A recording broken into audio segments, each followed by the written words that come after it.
India is sounding the Omicron warning and advising against non-essential travel and mass congregations. Good evening. I'm Barkha Dutt. You're with the Mojo story. Let's take a look at the key developments on this breaking story. Omicron is here. The official count is 101. That could mean thousands of infections already in the community. The Health Ministry, in a new briefing, is advising against congregations and advising that festivals should be low-key. This is as there's a fresh surge of COVID cases in both the United States and the United Kingdom. It is not clear whether all of the surge is caused by Omicron.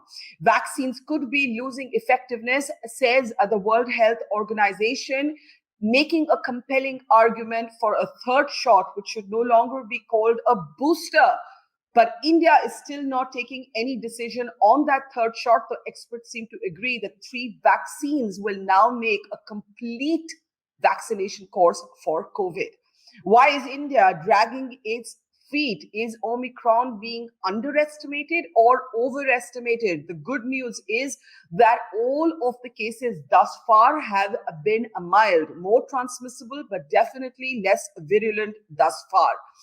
Let's introduce our panel of experts on the program today. Professor Chauhan is with us.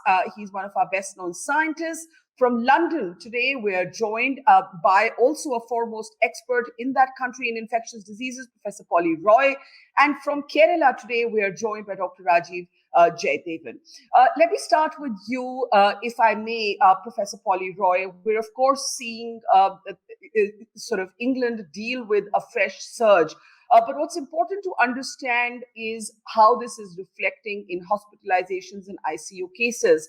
Experts that we've been talking to in South Africa dealing with their experience of Omicron continue to say that they had more problems with Delta in hospitals and ICUs than they did with Omicron. What is the United Kingdom experiencing so far? So far, it seems that virus is transmitting fast, is true. But we cannot say that it is causing more disease than necessary for hospitalization. It is not really understood yet. There's not enough evidence yet because we did not differentiate between Delta versus the Omicron yet carefully.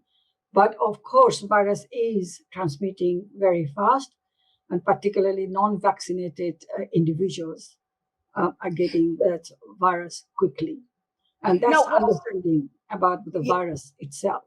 Yeah. Now, the United Kingdom, Polly Roy, has moved very fast on the third shot. It's allowing everybody over 40, quite in contrast to India that has not yet taken a move forward on this score. Do you believe that we have more data on what the third shot does? And when we say that there is the Omicron variant is escaping, do you find that the vaccines on the ground are still working against severe disease, even when it comes to this new variant? The vaccine will work if the individual has a high antibody. And that is the rationale and a good practice to have the booster dose, the third dose that we call here, booster dose. Because the first 2 doses that we have, the antibody goes down slowly, more quickly than other viruses, but so that cannot combat if some variant coming or even the same serotype coming, they will mitigate some protection. Therefore, it is essential that and a good practice to have these booster doses. Yes. But if you think about Africa, it is they did not do booster dose, and they are doing very well. They actually not diminishing the transmission slowly. That today's paper says so. Yeah, but can I ask you, you're talking about depleting antibodies, but antibodies are not the only measure of immunity against COVID. Isn't that correct? Neutralizing antibodies, of course, but the neutralizing antibody is the best one, is the most important one. And then, of course, T cells immunity, which may sustain much longer. But if you have good level of high antibody, neutralizing antibody, you may not get infection. And even if you get infection, you're not going to get sick. That's what in general viruses, in any viral disease, it will happen. So that is the rationale about that. Okay, let me take this to Dr. Rajeev Jayadevan. Rajeev, the medical community in India has been divided on the case of boosters, and I actually don't like calling them boosters, third shots. There's also some division over whether mRNA vaccines work quite the same way as the AstraZeneca slash Covishield, which is what 88% of India has got. Where do you stand on this? Yeah, at this point, boosters definitely must be discussed in detail based on evidence, not on emotion. Unfortunately, there is plenty of push for boosters from individuals who do not really understand immunology very well or public health. Now, in India's perspective, I would again like to remind everyone that every country has its own strategies, strengths, weaknesses, opportunities, and evidence. So, one country's strategy need not necessarily work for another, and we saw that in the first wave. Now, coming to the question, as far as India's situation goes, we have good evidence on the ground that our vaccines are doing a fantastic job in terms of keeping serious disease and deaths down by a factor of well over 10 to 17 times compared to unvaccinated people. And that has not declined. Now, people like me, we've been holding meetings ever since the pandemic started. We interact with healthcare fraternity from grassroots to the top level in terms of administration, including nurses, including community workers. There is no evidence at this time that anyone who was vaccinated in January has been suddenly falling sick with severe COVID-19. So we know that, as Professor Roy said, the T cells are holding out. The adaptive immunity, as you yourself said, Barkha, it is holding out because ultimately that's the one that really prevents severe disease. Now, breakthrough infections are happening ever since, when the first breakthrough infection was reported by Vinod Skaria and team, 17 days after administration of the second dose. So we've been hearing about them since April. I've been writing about them since April. And that's just the nature of the beast. These viruses, they leap past mucosal. I'm glad you've actually said that, because we forget that Omicron is the 7th variant and there could be no end to the number of variants as the virus mutates. But equally, Rajeev, as you know, the higher the number of infections, the more the chance there is of a new variant, of another mutation. So the question is, can we afford, even if Omicron is mild, can the country and can the world afford a high number of infections? The world cannot afford a high number of infections, specifically in one subgroup. I would like to single out one subgroup. That will be people in whom this virus loves to live for months on end. And that's a group of people who do not have adequate immune systems. In a relatively healthy individual, the virus does not live, I can't use the word live, but for want of a better word, let's say live for more than 10 to 14 days. And that is not enough time to generate the kind of mutations Omicron or Delta had, or even the Alpha variant.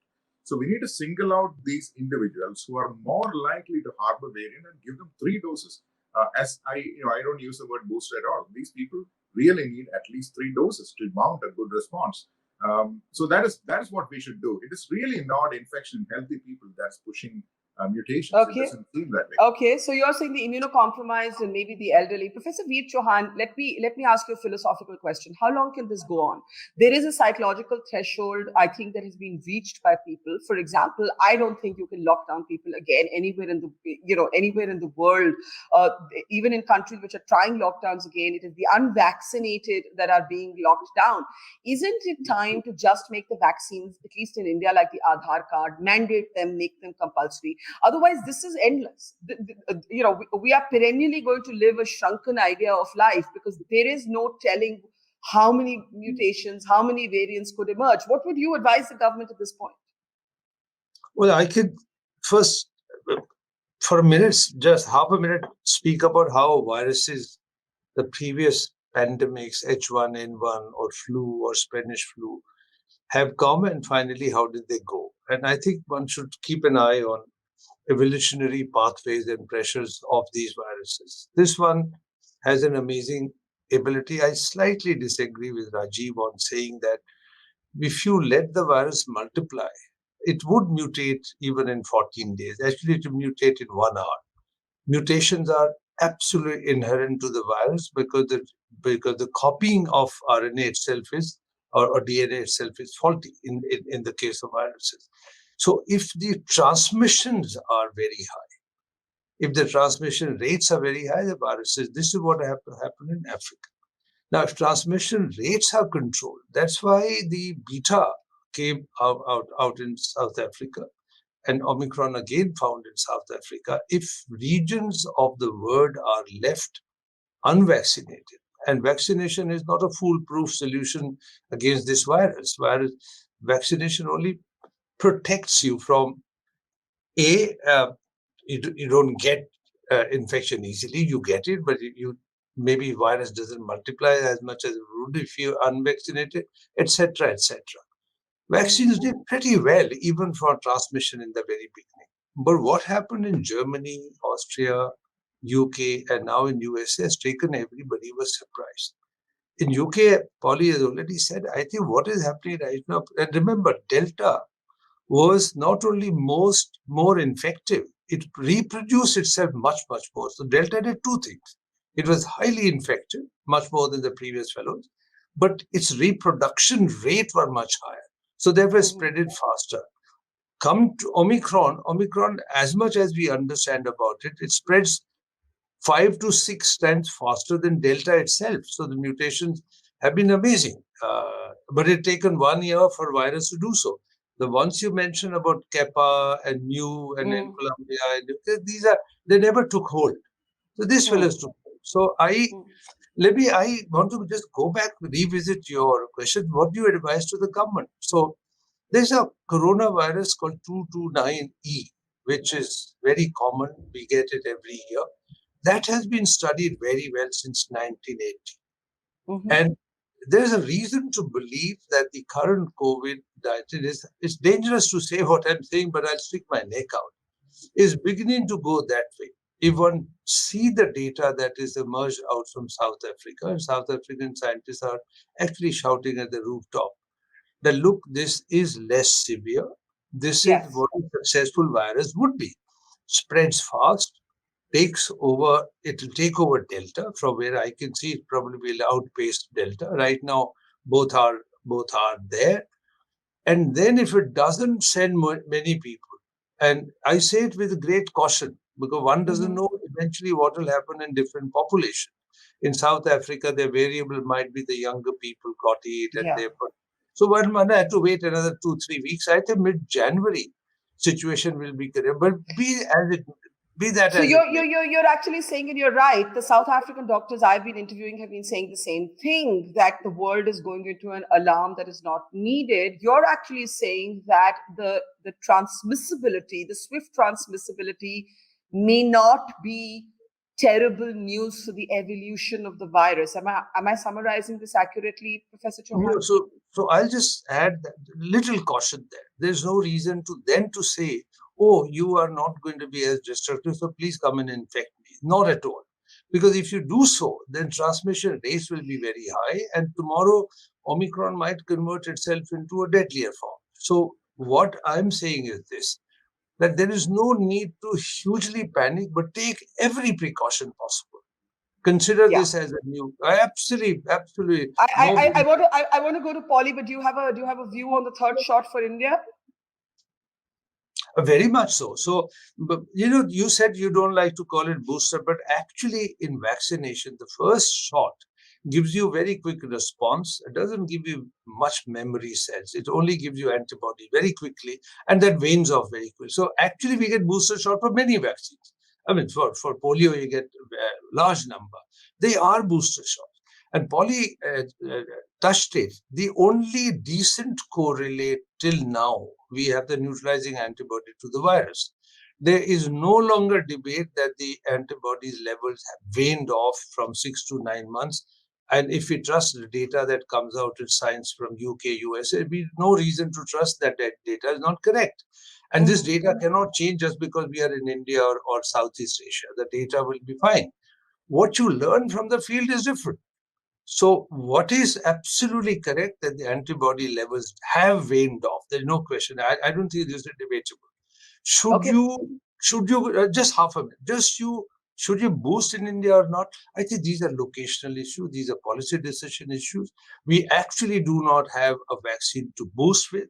And if you want, I can explain to you adenovirus. We'll come to that. Yeah. Just hold that thought, because that's a very I'll leave important it. question. And I want to actually take that to Dr. Polly Roy, because the United Kingdom, like India, the first 2 doses were AstraZeneca, what we call Covishield in India, manufactured here at the Serum Institute.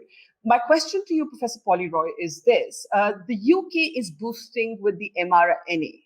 India doesn't have the mRNA right now. Do you think the science conclusively tells us that the boost has to be with an mRNA vaccine? Well, anything you do by vector-based vaccines, such as adenovirus vaccine, there are some implications. But mRNA don't have any foreign material on it. So that's a little bit safer. And also it's shown both Moderna and Pfizer are better quality antibody, or better level antibody, I could say. So those are the probably the reason that one wants to do the booster dose with the mRNA. But I don't see anything wrong if you have a distance between second dose versus third dose with the adeno-based vaccine or Indian inactivated vaccine. That's no problem, I think. Would it still work? Would it work? Would it work? Absolutely. I only think that it is important in this situation. I am not panicking, and I'm telling everybody not get panicked about this scenario of Omicron, because we learn to live with the mutated virus. It's the way virus works, and slowly it will disappear anyway.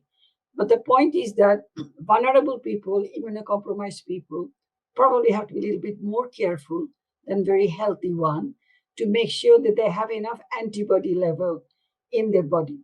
So do you agree with Professor Chauhan that the evolution of the virus may in fact be good news as long as necessary precautions are taken at this point? Yes, but because sometimes evolution of the virus also make it very attenuated, not severe, less severe. And that will happen definitely, eventually.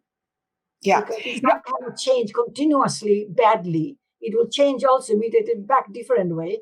That will be less severe there. That's happened in the tissue culture in the lab for all viruses. All viruses, RNA viruses work same way. So it's no different for coronavirus.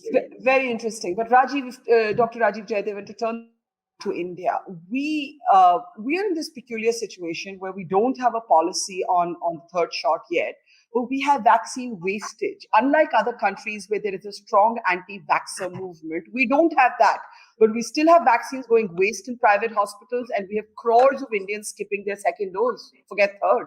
So how can we, if we don't mandate vaccines for everything, isn't it criminal to allow vaccines to go waste? I'd much rather that those get redirected as third shots for the elderly and the frontline workers and the immunocompromised. Yes, wastage of vaccines in any context is completely unacceptable. I mean, I cannot accept that. So that's one. But let me present you an interesting set of numbers. Did you know that 96% of deaths, COVID deaths in India, come from 25% of our population? That is the population over the age of 40.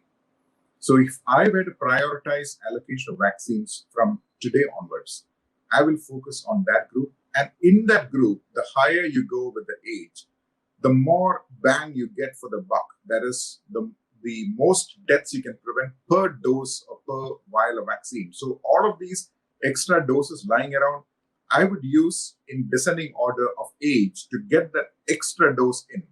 The second dose for those who've taken first dose. But what do you do with people who are skipping up? They're not showing up for their second dose. I don't know. We got to find a way to reach them. Find out people that they will listen to. See, every community is different. Every locality is different. Kerala has 99% vaccine acceptance, and that is almost unmatched in other countries. So it's because of communication. You got to communicate to these people in a language that they can understand. Our ASHA workers, such lovely women, we've had them on our show in our IMA programs, and they explain to us how they talk with people. And we need to come up with solutions to connect with people. We can't just sit around, give an order, and expect people to take it. That is really what has gone wrong in some wealthy nations where they could not connect with their people. And every nation, every community thinks differently, every country thinks differently. So if we connect with people, I think that's the way forward. Because Okay, let me just take this back to Dr. Polly Roy for a moment. Above 40 is what the UK is boosting. Above 40 is where you have found, as you said, Rajeev, the maximum number of percentage of fatalities. What about children? You know, I was in London recently, Dr. Polly Roy, and a number of children, including children of friends, were suddenly infected. Obviously, parents go into a spiral when kids get infected. And the terrible thing in India is that we've had among the longest physical lockdown of schools in the world, but we haven't actually started a vaccine for children at all, for anyone under 18, even though we have one that has emergency authorization. How do you see children and vaccines? There's a big debate on in India. I'm wondering how you see it, Dr. Polly Roy. Well, children should be vaccinated, definitely, because they don't show any symptoms, but they replicate the virus and they can spread. But they will not be probably affected very much because they're healthy and they're young, but they may spread to the others. So children should be vaccinated, definitely, as soon as you have some vaccine available. But you have to remember also that many people are already infected before in India or everywhere else. They may not need the vaccine so badly as the other people who are never vaccinated at all. So better to give the third doses now to everyone who are never vaccinated even. Or who've never been infected. Infected people don't need really. They will have antibody, good antibody. But Omicron, it has been suggested, is breaking through even those who have been previously infected with other variants. But yes, relative to those who've never been infected and never been vaccinated, of course, there's no comparison. Professor V. Chauhan, Dr. Roy thinks that the mRNAs are better to boost with, but the other vaccines aren't a complete flop. We have a confirmation from Adar Poonawalla of the Serum Institute that our government has not ordered any vaccines for 2022. Do you think that's wise? So I'll just take you back I'll just make a scientific comment. Yeah. The AstraZeneca vaccine is based on adenovirus backbone. Only a small portion of that vaccine contains the S protein, which is from the coronavirus. So when you do the first shot with this, you raise antibodies to S protein, spike protein, but you also respond the immune system to the adenovirus. You cannot not respond to the rest of the proteins. Second boost, when you come with a second shot of AstraZeneca, remember now you will get a boosted response to the spike protein, but also to the antibodies to the vector itself. If you came third time with the AstraZeneca, this is what we've written. We've written very clearly that in future you can't have an adenovirus-based vaccine very easily if the whole world gets vaccinated with adenovirus. Only for the reason the third time when you come, your vaccine shot itself will be compromised. You would have huge antibodies towards the adenovirus.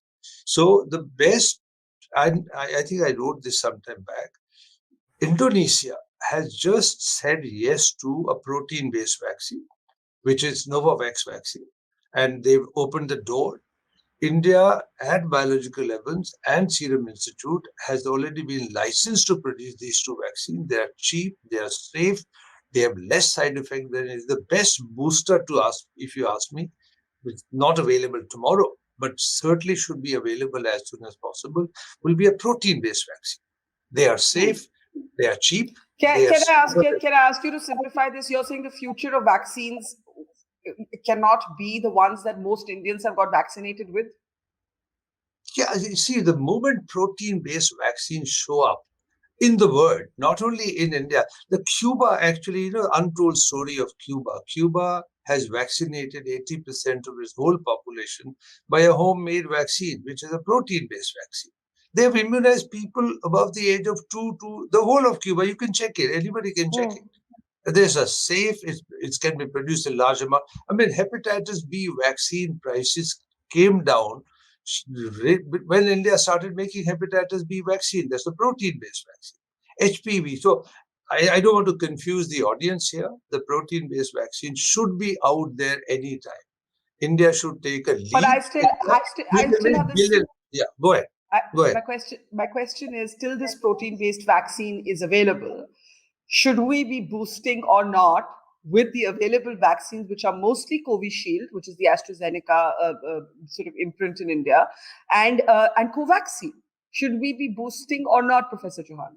So very clearly, I'm very clear in my head on this. The amount of Covaxin produced is about 10% of all the vaccine that you've given in India. So actually, it's very small amount. And if Covaxin could have been ramped up by now, we've been talking on your channel and other channels, then we would have had very large amount of Covaxin. So clearly there is some problem. I don't know exactly what. They are not easy to make. The whole virus vaccines are a little bit difficult to make. So that is not being scaled up. So only choice as of now you have today is to do the third shot from AstraZeneca. I just explained to you, if nothing is available, give it AstraZeneca third shot, because it's become very locational and contextual problem. But if I have a choice, scientific choice, that's why mixing and matching AstraZeneca started doing last April. Even AstraZeneca had a contract with Sputnik to that they will immunize with AstraZeneca, and second booster would be with Sputnik, because Sputnik was using a different adenovirus. So the science rationale was very clear. Now what you are saying, we probably find ourselves in a position where you really at a very large scale can't give the booster shots in India. So I would consider, if I'm a policy maker, I would have an issue whether I should at least give one shot to everybody, pull out all the vaccines that there are. That would work. Sorry to interrupt you, but that would work if we weren't wasting vaccines. What really bothers me is that we are wasting vaccines. They're reaching their expiry date at private hospitals. We have people not showing up for their second dose. I need to take last comments, Dr. Roy. The United Kingdom, of course, is in the throes of a political storm over whether the Prime Minister Boris Johnson attended a Christmas party or some other parties at 10 Downing. Against big congregations. What is the one warning that you would be sort of giving everybody listening to this program, Dr. Roy? Well, today is a big party that friend of mine have organizing, and I told her that if you have anyone coming there never vaccinated, do not allow them until they are tested, and their 21st birthday of her son, which you can imagine. I said, well, they have to stay outdoor. If you have to give a dancing party, do it outdoor, not indoor.